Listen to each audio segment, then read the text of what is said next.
ஜானகி சந்தியா சீரியல்ல இப்போ ஒரு அருமையான எக்ஸ்ட்ரானரியான எபிசோட் வந்திருக்குன்னே சொல்லலாம். ரகுராம் கிட்ட வந்து நம்ம ஜானகி அம்மா எல்லா விஷயத்தையும் வந்து சொல்லிட்டாங்க. கார்த்தி இருக்காங்க. புவனேஸ்வரியோட சதி திட்டம் என்ன தெரியுமான்னு சொல்லி உண்மையை போட்டு உடைச்சிட்டாங்க. வேற லெவலில் மாசா இருந்துச்சுன்னே சொல்லலாம். வீசன் சுத்தமாக போக மாட்டேங்குது. பார்க்குறலாம் லைக் பண்ணிட்டு பார்த்தீங்கன்னா கொஞ்சம் பேச வந்து மூட்டிகிட்டா இருக்கும். நம்ம புவனேஸ்வரி வந்து சிறந்த மனிதனுங்கிற மாதிரி சொல்கிறாங்க. நம்ம ரகுராம அதுக்கு விழா வந்து புவனேஸ்வரி தலைமையில் தான் வந்து அந்த ஹோட்டலில் வந்து நடக்குது. அதுக்கு தான் நம்ம ரகுராமும் ஜானகி அம்மாவும் வந்திருக்காங்க அந்த இடத்துல.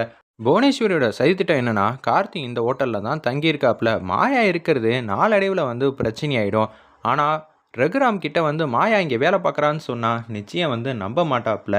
அப்படி இருக்கிற சூழ்நிலையில் மாயாவை சிக்க வைக்கணும்னு புவனேஸ்வரி திட்டம் போடுறாங்க. இந்த திட்டத்தில் இவங்களே வந்து மாட்டிக்க போகிறாங்க. வேற லெவலில் இருந்துச்சுன்னே சொல்லலாம் அந்த சீன்லாம்.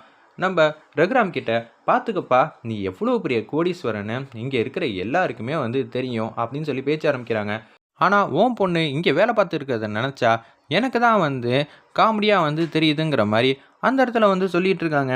ரகுராம், உன் குடும்பத்தில் என்ன தான் இவ்வளோ கஷ்டம்லாம் எதுவும் இல்லைன்னா கூட உன் பொண்ணை நீ நல்லபடியாக வந்து பார்த்துக்க மாட்டேங்கிறேன்னு இதுலேருந்தே தெரியுது அப்படின்னு சொல்லும்போது மாயா வந்து யாருக்கோ ஜூஸ் எடுத்துகிட்டு வராங்க. அப்பன்னு பார்த்து சிந்திடுறாங்க போல இருக்கு. அவங்க மேலே அடிக்கலான்னு வரப்போ ரகுராமோட பொண்ணுன்னு தெரிஞ்சோன்னா அப்படியே வந்து அமைதியாகிடுறாங்க. என்னது ரகுராமோட பொண்ணு இங்கே வந்து வேலை பார்க்குதா? என்னையா நம்ம வீட்டு பொண்ணு எதுக்குயா இங்கே வேலை பார்க்கணும் அப்படின்னு சொல்லும்போது ரகுராம் கிட்ட வந்து யாருமே எதுவும் பேச முடியல. அப்படி வந்து செம்மையாக வந்து முறைச்சிக்கிட்டு இருக்காங்க. நான் இங்கேருந்து போகிறேன் அப்படின்னு சொல்லிட்டு அந்த இடத்துலேருந்து புவனேஸ்வரி வந்து அசிங்கப்படுத்தி ரகுராமை வந்து வீட்டுக்கு வந்து அமுச்சு வச்சிடுறாங்க. வீட்டில் வந்து வானத்துக்கு பூமிக்கு வந்து குதிக்கிறாங்க. இந்த மாயானால தான் எல்லா பிரச்சனையும். இந்த மாயா வந்து என்ன காரியம் தெரியுமா பண்ணி வச்சிருக்கா? இவ எங்கே வளர்ந்துருக்கா? இவ பேரில் எத்தனை கோடி ரூபா சொத்து இருக்குன்னு அவளுக்கே தெரியாது. அப்படி இருக்கும்போது அங்கே போய் வேலை பார்த்துக்கிட்டு இருக்கா. இப்போ எல்லாரும் என்ன சொல்லுவாங்க? ரகுராம் வீட்டு பொண்ணு நான் சொல்லிக்கிட்டு இருக்காங்க. ரகுராமோட பொண்ணுன்னு தானே சொல்கிறாங்க. என்னோட மூத்த பொண்ணா மாயா தான் இருக்கா. இப்பயும் இருக்கா, நான் இல்லைன்னு சொல்லலை. எங்கள் 2 பேருக்குள்ள கருத்து வேறுபாடு இருக்கலாம். ஆனால் மாயாவை நான் விட்டு கொடுக்க முடியாது. ஏன்னா அவள் இந்த வீட்டோட பொண்ணு. எனக்கு ஆதரவாக அங்கே பேசுகிறதா இல்லை எதிர்த்து நிற்கிறதான்னு ஒன்றும் புரியல. மாயானால் எப்போ பார்த்தாலும் எனக்கு பிரச்சனையும் அவமானமும் தான் வந்துக்கிட்டு இருக்கு ஆரம்பத்துலேருந்து. என்ன நினச்சிக்கிட்டு இருக்க மாயா அப்படின்னு சொல்லி, அண்ணே இவன் இனிமேட்டு இந்த வீட்டிலலாம் இருக்கவே கூடாதுண்ணே, ஏதாவது ஒன்று பண்ணுனேன் அப்படின்னு சொல்லிட்டு இருக்கிறப்ப செமையாக வந்து கடுப்பாராங்க ஜானகி அம்மா அந்த இடத்துல. என்ன நினச்சிட்டு இருக்கீங்க உங்கள் மனசில் எல்லாரும்? இப்போ எல்லா உண்மையும் போட்டு உடைக்கிறேன். மாயா ஏன் அங்கே வேலை பார்க்குறான்னு தெரியுமா? மாயா ஒரு காரியத்தை செஞ்சா எல்லாத்தையும் வந்து யோசிச்சு பார்ப்பான்னு தெரிய வேணாமா? வேணாம் பெரியம்மா, சும்மானு இரு, என்னை தடுக்காத, அவ்வளோதான் சொல்லிட்டேன். இவ்வளோ நாளாக அவன் ஏன் அங்கே கஷ்டப்பட்டு வேலை பார்த்துட்டு இருக்கா? நம்ம குடும்பம் நல்லா இருக்கணும்னு சொல்லிட்டு தான். ஆமாம், நீ நம்மக்கிட்ட தான் காசு பணம் இல்லை, இப்போ வேலை பார்த்து வந்தால் தான் நமக்கு காசு பணம் வந்து கிடைக்குமா? என்ன ஒரு பிரச்சனையில் புவனேஸ்வரி சிக்க வச்சிருக்கா, அதுலேருந்து வெளியில் கொண்டு வரணும் தான். ஏன்னா கார்த்தி வந்து போயிட்டான்ல, கார்த்தி இன்னமும் இருக்கான், உங்கள் எல்லாருக்கும் தெரியுமா அப்படின்னு சொன்னோன்னே, என்னது கார்த்தி இருக்கானா அப்படின்னு சொல்லும்போது ஜானகி வந்து பேசுகிறாங்க. ஆமாங்க, கார்த்தி வந்து இருக்கான். மாயா 4-5 வாட்டி வந்து பார்த்துருக்கா. இந்த விஷயம் குருவரனுக்கு கூட தெரியும். அதனால தான் என்னை காப்பாற்றணும்னு அவரும் வந்து கடுமையாக முயற்சி பண்ணிகிட்டு இருக்காரு.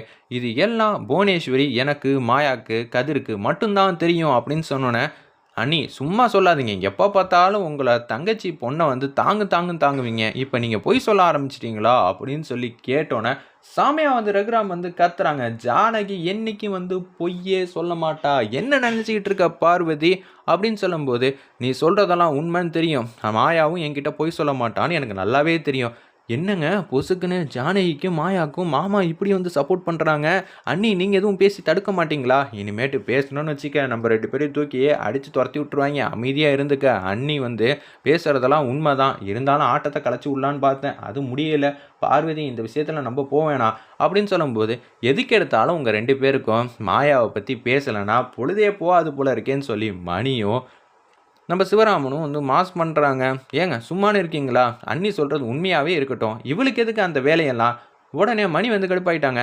மச்சான் என்ன மச்சான் பேசிக்கிட்டு இருக்காங்க, நீங்கள் சொன்னாலும் நம்ப மாட்டீங்க. என்ன நீங்கள் வந்து நம்ம குடும்பத்துக்காக புவனேஸ்வரி கிட்ட சண்டையாக வந்து போட போகிறீங்க. ஆனால் மாயா வந்து நம்ம குடும்பத்தை காப்பாற்றணும்னு அப்பேலேருந்து இப்போ வரைக்கும் உங்கள் பொண்ணாக இருந்து ரகுராம் செய்ய வேண்டிய எல்லா காரியத்தையும் வந்து செஞ்சுருக்கா. வேணா உங்களுக்கு மாயா பேரில் இப்போ தப்பான ஒரு அபிப்பிராயம் இருக்கலாம். சிவராமனை காப்பாற்றினது யார்? மாயா தான். புவனேஸ்வரியோட சதி ஆட்டத்திலேருந்து ஒவ்வொரு வாட்டியும் காப்பாற்றினது யார்? மாயா தான். அப்படி எல்லா விஷயத்துலையும் மாயா வந்து நம்ம குடும்பத்தை காப்பாற்றும் போது அவள் கார்த்தியை வேணான்னு சொல்கிறானா, இதுக்கு பின்னாடி என்ன இருக்கும் தெரியுமா அப்படின்னு சொல்லி மணி ஆவேசமாக பேசுகிறாங்க. புவனேஸ்வரி வந்து என்ன திட்டம் போட்டிருக்கா தெரியுமா? நம்ம வீட்டு பொண்ணை கல்யாணம் பண்ணதுக்கு அப்புறமேட்டுக்கு 2 நாளில் வந்து வீட்டை விட்டு துரத்தி விட்டுறலாம். 20 வருஷமாக வந்து பழி வாங்கணும்னு நினச்சிருக்காங்க. இதை அக்கா என்கிட்ட சொல்லி வருத்தப்பட்டுட்டு இருக்காங்க. இந்த விஷயத்த உங்கள்கிட்ட சொன்னால் உங்களுக்கு ஆல்ரெடி வந்து பிரச்சனையாக இருக்கனால கேட்டுட்டிங்கன்னா என்ன செய்வீங்கன்னு தெரியாதான். கதிர் வந்து தாலி கட்டினா முதல்ல அதை தெரிஞ்சுக்கங்கன்னு சொல்லி எல்லா உண்மையும் போட்டு மாசா வந்து உடைக்கிறாங்க. இதெல்லாம் தெரிஞ்சும் கூட நீங்கள் என்ன மச்சான் பண்ணுவீங்க? என்னது இப்படியெல்லாம் நடந்திருக்கா? தனா விஷயத்துலையும் எல்லா விஷயத்துலையும் வந்து ஜானகியை மாட்டி விடணும்னு சொல்லிட்டு தான் கார்த்தி வந்து ஒழிச்சிக்கிட்டு இருக்கானா? அவனை சும்மா விட மாட்டேன். ஏன் மச்சான், இப்பயே கார்த்தி வந்து நம்ம குடும்பத்தை பழி வாங்கணும்னு நினைக்கிறானே, அப்பனா கார்த்திக்கும் தனாக்கும் கல்யாணம் நடந்துருந்துச்சுன்னா என்னென்னலாம் நடந்திருக்கும் கொஞ்சம் யோசிச்சு பாருங்க. புவனேஸ்வரி திருப்பியும் பழையபடியே நம்மள அசிங்கப்படுத்தும் குறிக்கோளாக இருந்துக்கிட்டு இருக்கா. அவகிட்ட போய் வந்து தனாவை கல்யாணம் பண்ணிக்க சொல்லியிருக்கீங்க அவங்க வீட்டு பையனுக்கு. அவள் இந்த சந்தர்ப்பத்துக்காக தானே ஆரம்பத்துலேருந்து காத்துட்ருக்கான்னு சொல்லி மணியும் ஜானகி அம்மாவும் ரகுராமுக்கு புரிய வைக்கிறாங்க. என்னது இப்படியெல்லாம் நடந்திருக்கா? இப்போ ரகுராம் யாருன்னு அவங்களுக்கு தெரியும். இது எல்லாம் முன்கூட்டியே என்கிட்ட சொல்ல வேண்டியது தானே. நான் வந்து பார்த்துருக்க மாட்டேனா? எல்லா நல்ல காரியத்தையும் நீங்கள் தான் சொல்லுவீங்களா? ஏன் எடுத்து சொன்னால் ரகுராம் வந்து காது கொடுத்து கேட்க மாட்டானா? இல்லை உங்கள் 2 பேரையும் கண்ணாப்புனான்னு திட்ட போகிறானா இந்த ரகுராம்?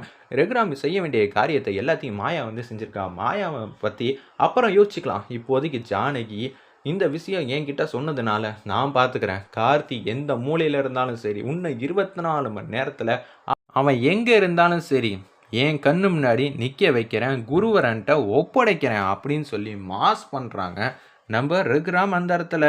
இதை நான் வேறு லெவலுக்கு வந்து கொண்டு போக போகிறேன், புவனேஸ்வரி வீட்டுக்கு போகிறேன்னொன்னே, வேணாங்க அங்கே போனால் பிரச்சனை ஆகிடும். என்ன பழைய ரகுராமை எல்லாரும் மறந்துட்டீங்களா? இல்லை மறந்துருச்சா இந்த ரகுராம் யாருன்னு? என் குடும்பத்தில் வந்து அவள் இன்னமும் பகை வச்சுக்கிட்டு தான் இப்படியெல்லாம் பர்ஃபார்ம் பண்ணிகிட்டு இருக்கான்னு தெரிஞ்சிருந்தோம். நான் எப்படி அவள் வீட்டுக்கு முன்னாடி போகாமல் இருப்பேன்னு சொல்லி அந்த இடத்துல அவங்க வீட்டுக்கு போய் செமையாக வந்து ரகுராம் வந்து கத்துறாங்க.